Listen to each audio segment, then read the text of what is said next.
एक ठेकेदार 120 दिन में एक इमारत को पूरी करने के लिए एग्री होता है। वह 75 मजदूर को काम पर रखता है। 80 दिन के बाद केवल आधा काम पूरा होता है।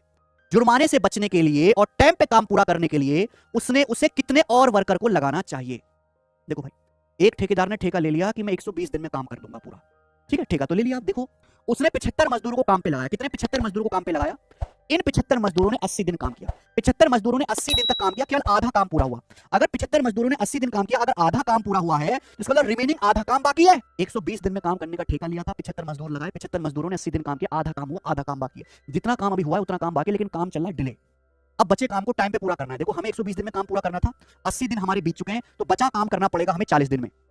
ठीक है भाई, तो मान लो बचे आधे काम को करने के लिए हमने एम आदमी लगाए हैं और बचे काम 40 दिन में करेंगे, तो हमें कितने आदमी चाहिए मेरे प्यार भी? 150। तो हमें टोटल 150 आदमियों की जरूरत है। अगर हमें काम टाइम पे खत्म करना बिना जुर्माने के तो 150 आदमी चाहिए। लेकिन पूछा कितने एक्स्ट्रा वर्कर चाहिए? 150 में से 75 वर्कर तो हमारे पास ऑलरेडी है, तो हमें नए एक्स्ट्रा वर्कर कितने लगाने पड़ेंगे? बहुत बेसिक सवाल, 75। आंसर आ गया। सवाल नंबर आपके सामने आएगा 30। बताओ, एक ट्रेन सुबह 9 बजे स्टेशन पी से क्यू के लिए 60 की स्पीड से चलती है, दूसरी ट्रेन सुबह 11 बजे स्टेशन क्यू से पी के लिए 75 की स्पीड से चलती है। दोनों स्टेशन के बीच की दूरी 585 किलोमीटर है। दोनों ट्रेन एक दूसरे को किस समय पार करेंगी? मैंने अपनी शीट में 3-4 सवाल ऐसे करवा रखे हैं। मान लो मेरे भाई कि यहां पर दो स्टेशन है ना, स्टेशन पी और क्यू। ये स्टेशन है पी, दूसरा स्टेशन है क्यू। अब इन दोनों स्टेशन के बीच की दूरी है 585 किलोमीटर। बोलो, आप बोलोगे हाँ सर। अब सवाल को अच्छे समझो कि एक ट्रेन सुबह 9 बजे निकलती है।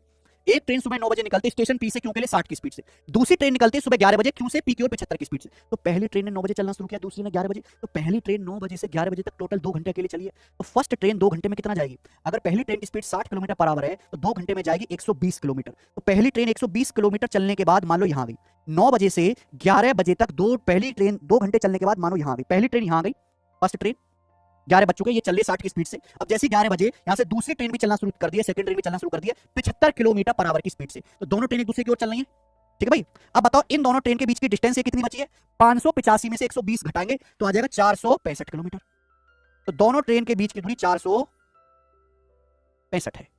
ठीक है, किसी को इसमें कोई डाउट? अभी 585 में से 120 घटाएंगे तो ये आएगा ना। अब दोनों ट्रेन एक दूसरे की ओर चल रही है, तो कितने टाइम के बाद मिलेंगे? तो टाइम बराबर दोनों के बीच की डिस्टेंस है 465 किलोमीटर। अपोजिट डायरेक्शन में चले, रिलेटिव स्पीड यानी कि 60 प्लस 75। तो 465 बटे कितना आ जाएगा? ये 135, 135। ठीक है भाई, 585 120 चल चुके, 465 बची। टाइम बराबर डिस्टेंस बटे रिलेटिव स्पीड।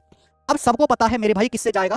ये 5 से जाएगा, 4 से 10 5 15, 3 4 5 यानी कि मेरे प्यारे भाई ये 15 से चलेगा। 15 3 45, 15 कम 15 और ये 9 बार 31 बटे 9 आ गया। 9 3 27 और 4 31, 3 सही 4 बटे 9 आवर। तो दोनों ट्रेन 11 बजे के बाद 3 सही 4 बटे 9 घंटे मिलेंगे। तो 11 में अगर 3 जोड़ूंगा तो कितना बच जाएगा? फिर आपका 2 बच जाएगा। तो 2 बजने के कुछ मिनट के बाद ही मिलेंगे। तो आंसर इस सवाल का बी ऑप्शन है, 2:26।